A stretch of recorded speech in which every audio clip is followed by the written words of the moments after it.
For Oilers postgame, we're happy to be joined by Oilers assistant coach Reed Nadowich. And Reed, I know there's probably a lot of frustration down there right now. Let me start with the good. The pushback by this team in the third period, was that maybe just what you needed to see from this team a little bit earlier to create a different kind of result? Or when you hold a team to 3 shots in the first period, is it tough to look back and say that you did a lot wrong?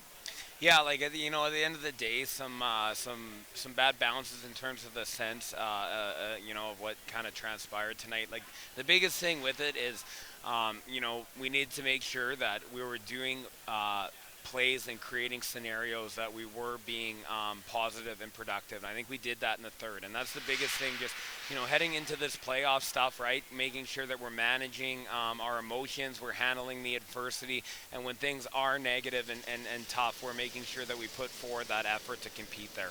What was your guys' vision of those opening, let's say, 22 minutes or so? Because you had a first period where you're kind of down 1-0, but it's a hard luck deficit.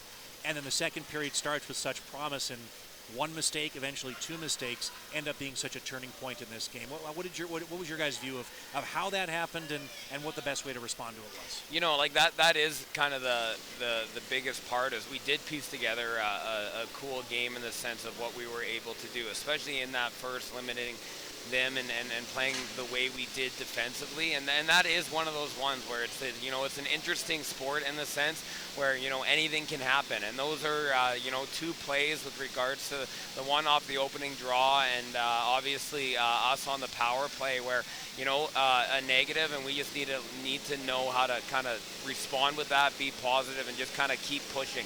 We do some cool things. We need to just build off of the things that we do. It helps when you have a guy like Connor Hellier in the lineup, but you've had some good injury news at least as of late, and getting Ethan Rowland back into the lineup, his line with Dean Spack and Ty Yoder, offensive performers here tonight. Ethan's now scored goals in 4 straight games, going back to before that injury absence occurred. And how big is that going to be for those guys and him specifically to be a big offensive catalyst in playoffs? Well, it's huge. Like you see it yesterday, right? He got the one yesterday, got the one today.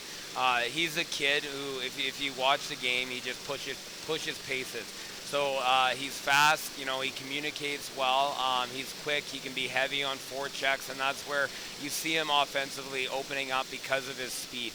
It's another situation too where he's a 20-year-old, he's been there, done that. We're heading into this playoffs.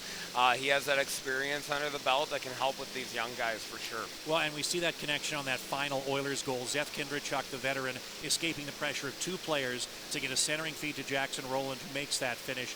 As we look at this overall season, what are you guys going to say about the way that the older guys on this team helped some of those younger guys along, and how did this season, maybe just talking regular season of course right now, how did this maybe develop in contrary to the way this coaching staff expected the season to go?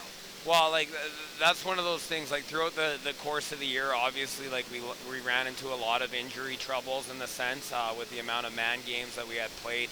And I think with those young guys, they had really cool opportunities to step into bigger roles, and I think those older guys and the veteran presence help manage that and help them through that. So excited as the group, right, with our veteran guys, with our new returning players. There's a lot of guys playing some pretty cool minutes, pretty cool shifts.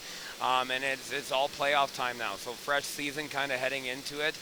Fresh slate for guys, right? If guys didn't like their regular season, it's a new opportunity to kind of restart.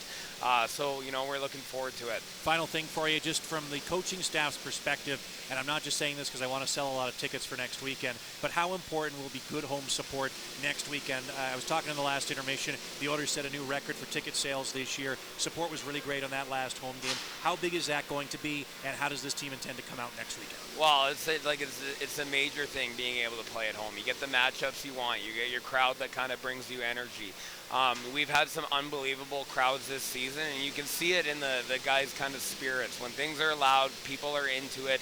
They have people to perform in front of. They elevate their games in a sense. So I'm super excited to see what we have coming up here, and it's going to be some big, exciting, entertaining hockey here. Okay, we appreciate the time as always. Good luck down the stretch in playoffs. Thanks, King.